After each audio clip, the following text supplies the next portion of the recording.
اعوذ باللہ من الشیطان الرجیم۔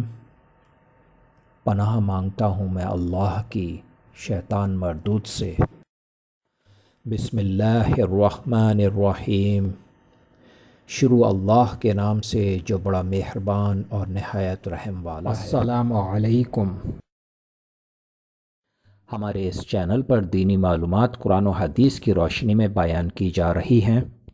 اگر اب تک آپ نے ہمارے چینل کو سبسکرائب نہیں کیا ہے تو سب سے پہلے سبسکرائب کر دیں اور بیل آئیکن کے بٹن کو پریس کر دیں تاکہ ہماری نئی ویڈیوز کے اندر جو دینی معلومات پرووائڈ کی جائیں گی ان سے آپ استفادہ حاصل کر سکیں۔ اللہ رب العالمین نے 7 آسمان اور 7 زمینیں بنائیں۔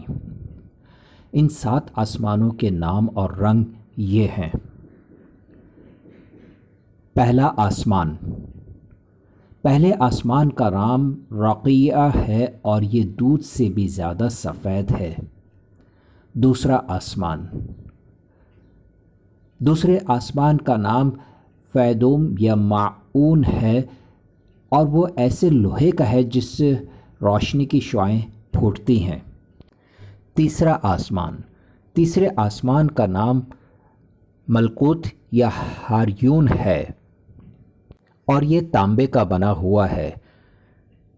چوتھا آسمان، چوتھے آسمان کا نام زہرہ ہے اور وہ آنکھوں میں خیر کی پیدا کرنے والی سفید چاندی سے بنا ہوا ہے۔ پانچواں آسمان، پانچویں آسمان کا نام مزینہ یا مسحرہ ہے اور وہ سرخ سونے کا ہے۔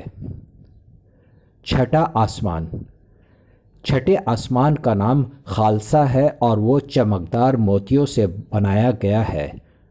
ساتواں آسمان، ساتویں آسمان کا نام لعبیہ یا دامیہ ہے اور وہ سرخ قوت کا ہے اور اسی میں بیت المعمور ہے۔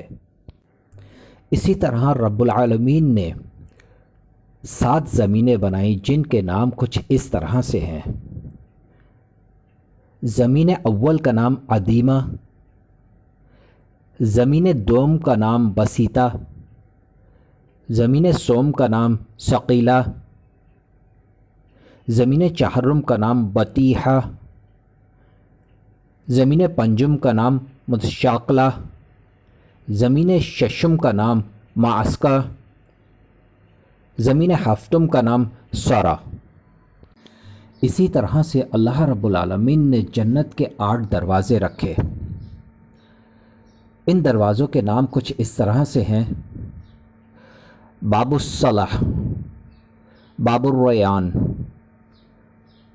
باب الجہاد، باب الصدقہ، باب الحج، باب الایمن، باب الذکر، باب القازمین۔ اس کے بعد جنت کی حوروں کی تخلیق کے بارے میں کچھ اس طرح سے بیان کیا گیا ہے کہ حضرت انس رضی اللہ تعالی عنہ کہتے ہیں کہ رسول پاک صلی اللہ علیہ وسلم نے ارشاد فرمایا، حور عین کو زعفران سے پیدا کیا گیا ہے۔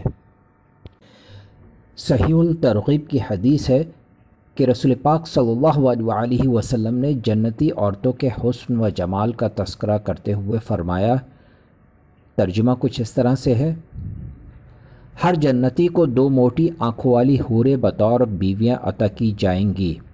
ہر بیوی کپڑوں کے 70 جوڑے زیب تن کیے ہوگی۔ اس کی پنڈلی کے اندر کا گودا اس کے کپڑوں اور گوشت کے ورے اس طرح صاف نظر آ رہا ہوگا جس طرح صاف شفاف شیشے کے گلاس میں شراب نظر آ رہی ہوتی ہے۔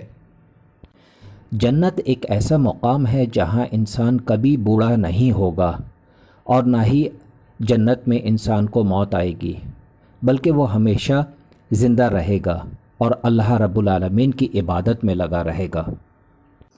حضرت ابن عباس رضی اللہ تعالی عنہ فرماتے ہیں کہ رسول پاک صلی اللہ علیہ وسلم نے ارشاد فرمایا، 3 کام ایسے ہیں جس شخص کے پاس ان میں سے ایک بھی ہوگا اس کی حور عین کے ساتھ شادی ہو جائے گی۔ جامع ترمذی میں ماخوذ ہے، حضرت ابو ایوب رضی اللہ تعالی عنہ نے بیان کیا کہ رسول پاک صلی اللہ علیہ وسلم کے پاس ایک دیہاتی آیا اور کہنے لگا، اے اللہ کے رسول صلی اللہ علیہ وسلم، مجھے گھوڑا بہت پسند ہے، کیا جنت میں گھوڑے ہوں گے؟ آپ صلی اللہ علیہ وسلم نے ارشاد فرمایا، جس کا ترجمہ کچھ اس طرح سے ہے، اگر تجھے جنت مل گئی تو تجھے یاقوت کا ایک گھوڑا عطا کیا جائے گا جس کے 2 پر ہوں گے، تو اس پر سوار ہوگا، پھر وہ تجھ کو لے کر پرواز کرے گا جہاں تو چاہے گا۔ صدق اللہ العظیم۔